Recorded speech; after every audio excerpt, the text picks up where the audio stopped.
Hadirin dan pemirsa, kita sudah memasuki segmen keempat.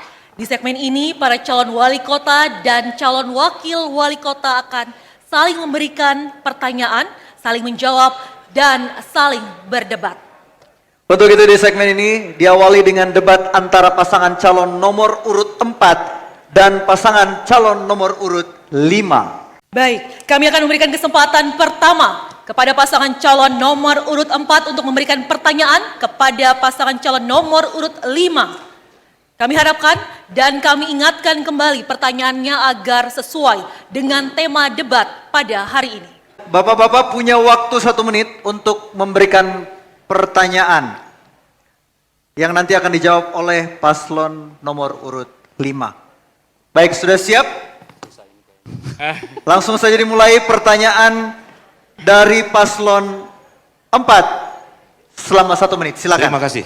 Dalam 5 program tangguh, saudara pasangan 05 terdapat program 1 triliun investasi usaha per tahun atau sumber dari pemerintah dan swasta. Bagaimana perhitungan rasional saudara di tengah kondisi APBD Kota Kendari yang sedang tidak baik-baik saja? APBD Kota Kendari adalah kurang lebih dari 1,5 triliun, di mana belanja pegawai hampir 50% dari APBD yang tersedia ditambah dengan beban utang pihak ketiga dan utang dana PEN. Mengapa investasi bersumber dari pemerintah bukan dari swasta? Sedangkan diketahui bahwa yang namanya investasi berarti akan bernilai balik secara ekonomi atau profit bagi pemberi investasi, sedangkan kita tahu bersama bahwa APBD wajib digunakan untuk kesejahteraan rakyat tanpa iming-iming apapun juga. Silakan dijawab. Baik, paslon 5 silakan menjawab pertanyaan dari paslon nomor 4. Waktu Anda 2 menit, silakan Bapak. Di dalam kita membangun Kota Kendari ada levelisasi. Yang pertama adalah pemerintah pusat, pemerintah provinsi, dan pemerintah Kota Kendari.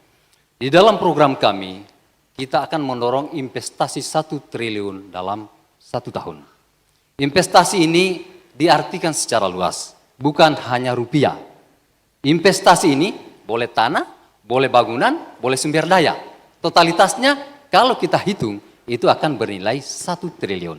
Jadi penjabarannya akan kita lakukan melalui penjabaran kebijakan ke depan. Insya Allah 1 triliun investasi ini bukan cuma rupiah, tetapi tanah boleh, bangunan boleh, sumber daya manusia boleh. Olehnya itu, ke depan, kalau kita lakukan ini, maka harapan kita ke depan adalah tumbuhnya investasi di Kota Kendari. Karena bagaimana untuk mendorong pendapatan kita ke depan, hanya ada 2. Yang pertama adalah bagaimana investor kita masuk di Kota Kendari dengan berbagai perizinan yang kita mudahkan, kemudian berbagai fasilitas yang mendukungnya. Kemudian yang kedua adalah mendorong daripada ekonomi kerakyatan kita. Melalui program kami ada namanya UMKM 1000 per tahun dan akan ditindaklanjuti melalui rumah kreatif.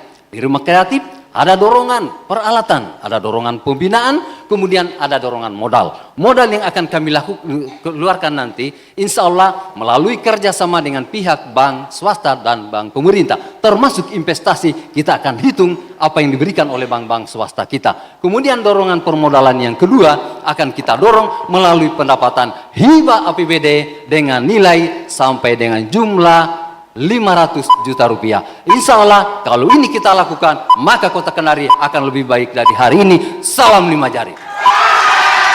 Silakan paslon nomor urut 4 untuk menanggapi jawaban dari paslon nomor urut 5. Waktu Anda dimulai 2 menit dan dimulai dari Anda berbicara. Silakan. Untuk bicara investasi ini adalah mendatangkan investor. Yang tadinya paslon nomor 5 menyampaikan bahwa kalau kita bisa bilang investasi selalu bicara uang, bukan bicara aset, tanah dan sebagainya.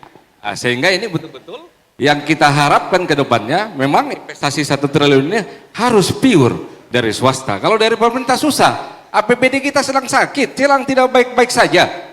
Bapak juga akui bahwa ini sedang tidak baik-baik saja. Yang pertama ada cicilan dana PEN yang harus dibayar setiap tahunnya. Yang kedua, bagaimana dengan utang pihak ketiga yang dari 2018 sampai 2023 belum terbayarkan. Ini juga jadi persoalan. Apalagi yang tadi paslon nomor 5 menyampaikan bahwa posisi ketika memberikan bantuan sampai 500 juta ini kan juga menjadi pertanyaan, sumber uangnya dari mana? Karena dengan beban kita, apalagi pembayaran gaji ASN di tahun 2025 itu 736 miliar yang harus dikeluarkan. Sehingga ini juga harus kita betul-betul pikirkan.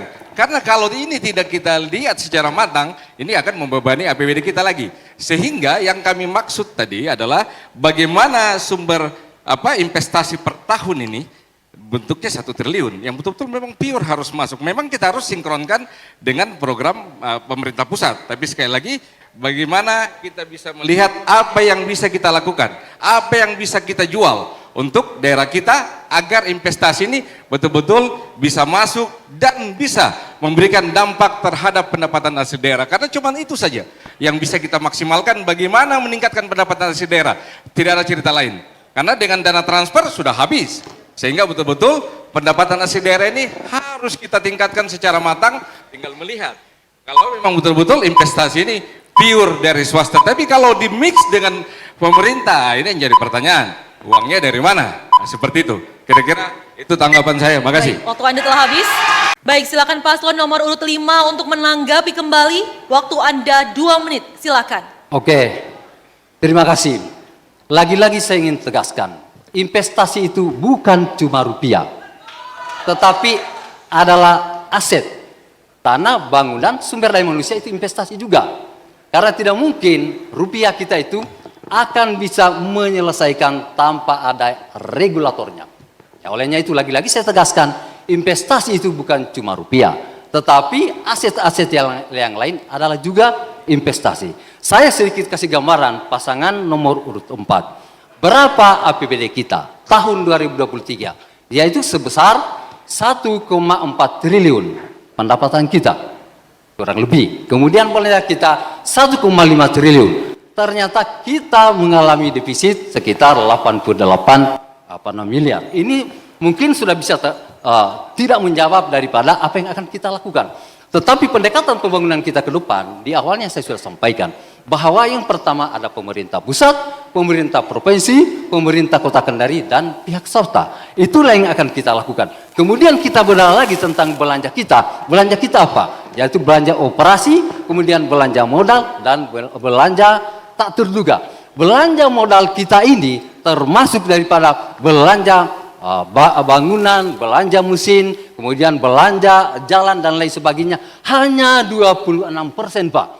Kemudian berapa belanja operasi kita, yaitu belanja pegawai sebesar 40%, sangat besar sekali. Oleh ke depan dibutuhkan kreativitas daripada pemerintahan ke depan agar kiranya dana kita yang sangat minim betul-betul bisa memberi manfaat sebesar-besarnya untuk masyarakat Kota Kendari. Terima kasih.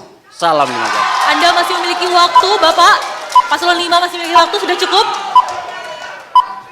Baik, sudah cukup. Baik, untuk paslon nomor urut 4 dan paslon nomor urut 5 tetap berada di tempat. Baik, Bapak mungkin bisa mempergunakan mic yang ada di situ. Tadi agak terputus-putus. Berikut, paslon nomor urut 5 akan memberikan pertanyaan kepada paslon nomor urut 4. Dan juga akan saling menanggapi ya Pak ya.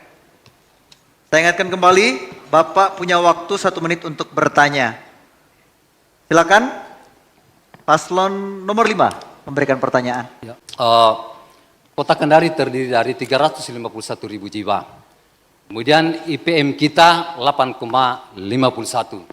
Kemiskinan kita 4,59%. Kemudian Gini rasio kita 0,387.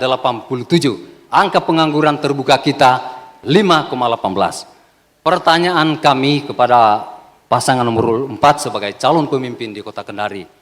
Bagaimana dalam rangka menganalisa daripada fakta-fakta yang kami sampaikan tadi sehingga dikelola menjadi sebuah kebijakan untuk memberikan kesejahteraan kepada masyarakat Kota Kendari. Silakan. Kami meminta paslon nomor urut 4 untuk menjawab pertanyaan dari paslon nomor urut 5. Waktu Anda 2 menit. Silakan. Terima kasih.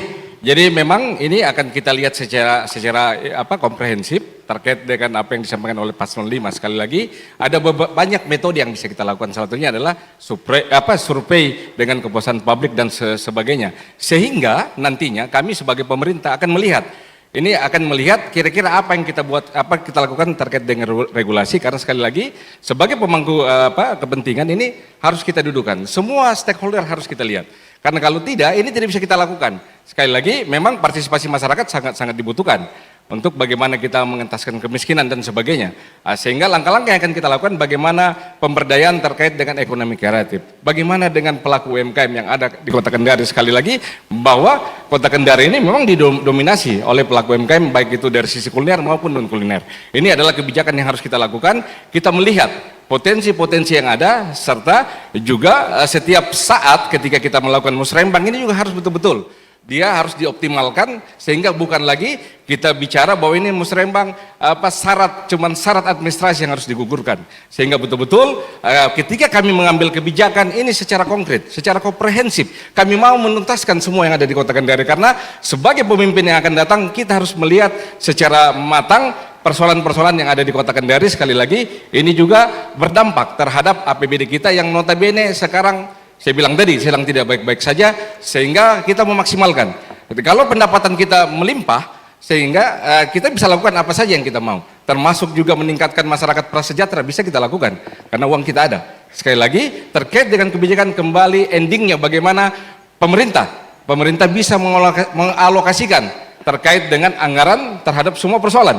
Kalau ini tidak kita lakukan, susah. Kita akan begini-begini saja. Padahal ini Kota Kendari sangat potensial, sangat kita bisa kembangkan ke depan menjadi lebih berdaya saing, inovatif, sejahtera dan aman.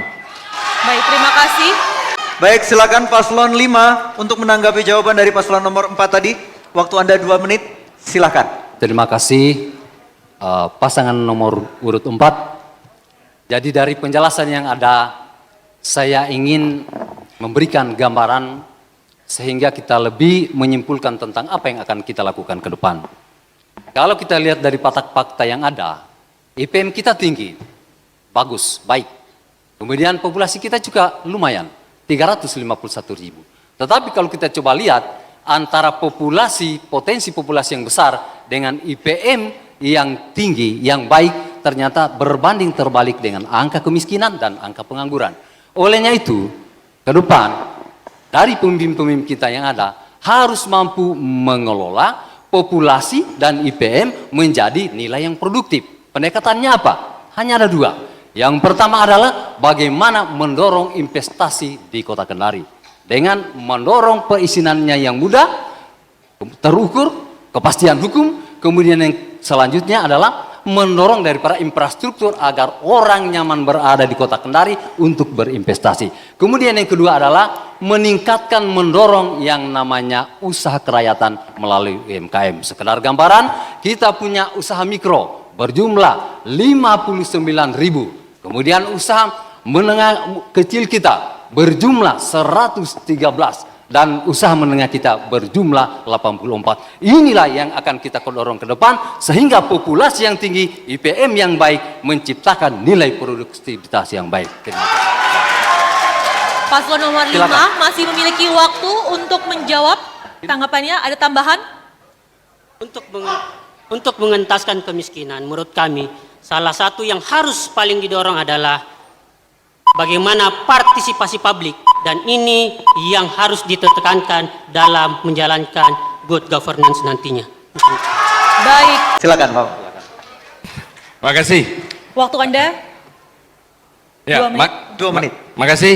Jadi terkait investasi yang ada di Kota Kendari, insya Allah pasangan AJP Asli akan membuat beberapa program. Satu adalah membangun kawasan sentral bisnis distrik. Di sini nantinya pasangan AJP Asli akan memfasilitasi terkait lokasi ini yang nantinya akan kita bangun hotel, perkantoran, semua jenis usaha yang bisa mendatangkan lapangan kerja dan juga meningkatkan PAD. Yang kedua adalah memaksimalkan bahwa Kota Kendari adalah proyek strategi nasional yang nantinya akan dibangun smelter yang bertempat di Tononggo. Ini juga bagaimana pemerintah dalam ini pasangan AJP Asli untuk memaksimalkan terkait dengan penerimaan lapangan kerja. Saya selalu bilang bahwa siapa mau di Kota Kendari harus 80% KTP Kendari yang bekerja di sana. Tidak ada lagi tawar-menawar. Selebihnya silakan bawa dari luar. Yang berikutnya, dalam RT RW Kota Kendari ini lagi diajukan perubahan bahwa Kendari akan menjadi WP, wilayah pertambangan, yang notabene selama ini bahwa di wilayah Nambo ada namanya Pasir Nambo yang ternyata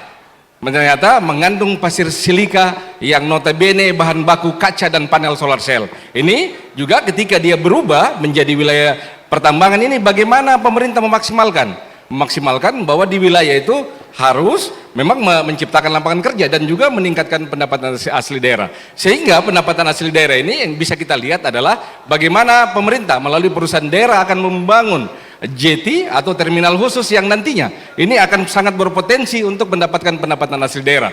Begitu juga nantinya di wilayah PSN, proyek strategi nasional, kami mau pemerintah yang bangun, harus perusahaan daerah, tidak boleh lagi perusahaan swasta yang membangun, karena kita kejar pendapatan asli daerah. Kita tidak mau seperti di daerah Konawe yang notabene kawasan Morosi ini dikendalikan oleh mereka, yang nantinya kita tidak bisa mendapatkan pendapatan asli daerah. Terima kasih.